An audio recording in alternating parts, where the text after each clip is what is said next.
Leaving aside the issue of torture and moving on to another issue, the trials of foreign terrorism suspects in the U.S., specifically that of Khalid Sheikh Mohammed and the 9/11 plotters, have become an increasingly troublesome issue for the U.S. government. Particularly, the Obama administration has announced its intention to try Khalid Sheikh Mohammed and some of the other plotters in U.S. civilian court. Should such terrorism suspects be tried in civilian court or before military tribunals, and why? Professor Adicott? Yeah, I think a comment on the schizophrenic policy. I think President Obama has not been a forceful executive in the first year. I've got a law review article if you want to read more in the Pace Law Review that just came out. I mean, he first came into office, he issued 3 executive orders. 1, I'm going to close down Gitmo within 1 year or sooner. 2, I'm going to stop military commissions. And 3, I'm going to stop the CIA interrogation issues. And now I'm going to study what I just did. Usually as a leader, you do your study first so you don't have egg on your face when it doesn't work out. And then you make your decisions. So as you can tell, the 3 decisions backfired. Obviously, Guantanamo Bay is not closed. The Democrat Congress voted 90-6 not to provide funding to close it. And plus, nations around the world, they don't want these people. And you can't force a country to take someone that they don't want. That's why they're still there. Number 2, the military commission process. In June, he indicated, well, I was a little hasty, I'm going to restart the military commission process. In November, he actually said, I'm sending 5 of these people to military commission. So he's restarted that process. If he hadn't halted it, we probably would have been much further along the way. We've prosecuted 3 by military commission so far.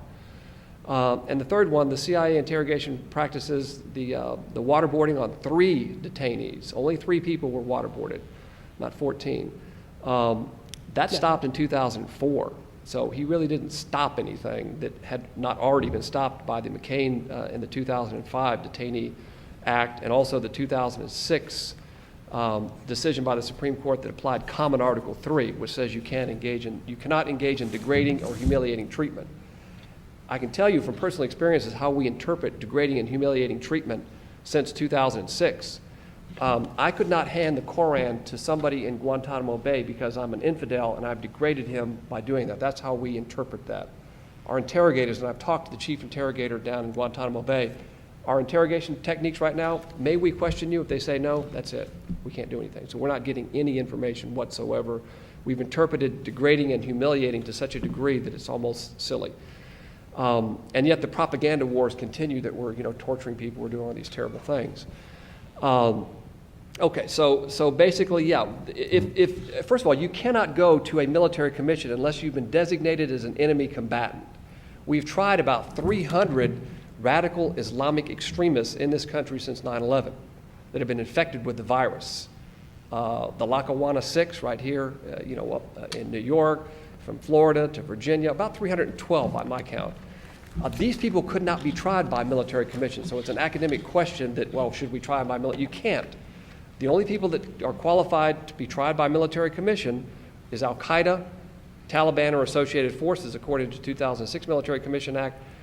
They call them illegal enemy combatants, or as the 2009 Military Commission Act calls them, unprivileged enemy combatants. So these people could not be tried. Even if you're infected, as I say, with the virus, you adopt the jihad, you want to kill in the name of your view of Islam, you wouldn't qualify because you haven't been designated as an enemy combatant. However, Khalid Sheikh Mohammed has been designated as an enemy combatant. And so the decision by the Obama administration, again, to me is just illogical. I've got 10 enemy combatants. I'm going to send 5 to trial by domestic court and 5 others to the military commission process. You should be consistent. Now, President Bush, he had 2 Al-Qaeda members, Zacarias Moussaoui, as my colleague indicated, and Richard Reed. President Bush tried them by federal district court. And I criticized the president at that time. I said, wait a minute, if your premise is that we're at war, why are these Al-Qaeda members going to a federal district court? Shouldn't they all go down to Gitmo and detain them and then try them by military commissions? Why did the president do that? Well, again, I guess we haven't mentioned the 100-pound gorilla or the 500-pound gorilla in the room, and that is the concept of politics. The political party out of power will never say the party in power is doing a good job. Otherwise, why vote for us? And vice versa.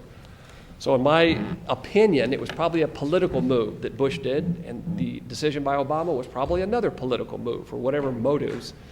But there is an out from a legalistic perspective for President Bush because Moussaoui and Richard Reed were never designated as enemy combatants.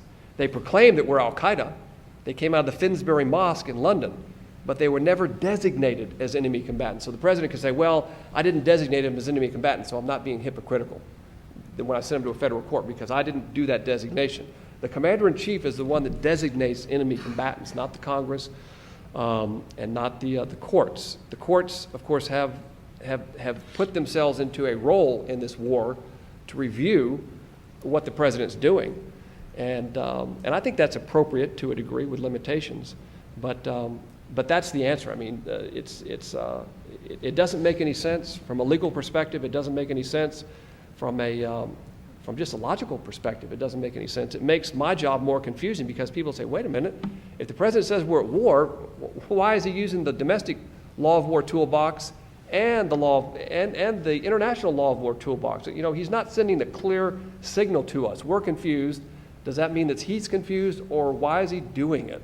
So it is very confusing, and we have to hope that that some advisors will allow him to rethink the issue, because right now they're thinking, well, should we now send him back to the military commission process? Did we get egg on our face like we did with these executive orders right when I took office? Thank you, Professor Adicott. Professor Herman, would you care to respond? Well, as Professor Adicott was saying, so far there have been 3 military commissions in Guantanamo. 2 of the people who were convicted in the military commission proceedings, Hicks and Hamdan, have served less than a year and have now been sent back to their home countries. So there have been these 3 proceedings. On the other hand, as Professor Adicott was also saying, there have been 300 and some people prosecuted in federal criminal court under various sorts of terrorism prosecutions, al-Qaeda, not al-Qaeda, all sorts of people. No, they're not al-Qaeda. Well, there are many, many different people. Some are, some aren't. Yeah, but they weren't enemy combatants, though. But but that's a designation. That's a term of art. These are people who are prosecuted for federal crimes, some of which were crimes of terrorism, some of which were murders, some of which were a whole range of things. They're serving long sentences. If you go on the Department of Justice website, you will see lengthy documents and letters in which the Department of Justice explains why having the ability to prosecute somebody in criminal court in a terrorism case is a great way to disrupt and deter. They just recently got a plea of guilty out of Mr. Zazi, who was charged with a plot to disrupt the New York City subway system, a subject very near and dear to me. So we have, on the one hand, the certainty of the criminal justice process, which we have used in hundreds of cases to convict all sorts of different terrorism, people suspected of terrorism, many of whom are serving long sentences, 33 of whom are in a supermax facility in Colorado, aren't going anywhere. And on the other hand, we have these 3 very small sentence convictions in the military commissions. In addition, the military commission system, because it's something that is being invented as we go along, is extremely unreliable. Colonel Vandeveld, during the Jawad Commission, said that he thought the commission system's flaws make it impossible to harbor the remotest hope that justice is achievable. Why would you put somebody in a military commission rather than criminal court if you're taking the position, as Professor Adicott says, that it is permissible to charge them in criminal court? Again, the chief reason to have a military commission is where you are not permitted to charge somebody in criminal court because the Geneva Conventions say we can't prosecute the Nazi soldiers for killing Americans because that's what they're supposed to do. We can't charge those people with a crime. They are enemy combatants. And therefore, our only alternative, if we think they've committed war crimes, is to have some sort of military tribunal. On the other hand, who are these people who have been doing all these things? These people are criminals. Khalid Sheikh Mohammed is a criminal. He's been threatening people. He's been, assuming the allegations are true here, he should be tried in criminal court.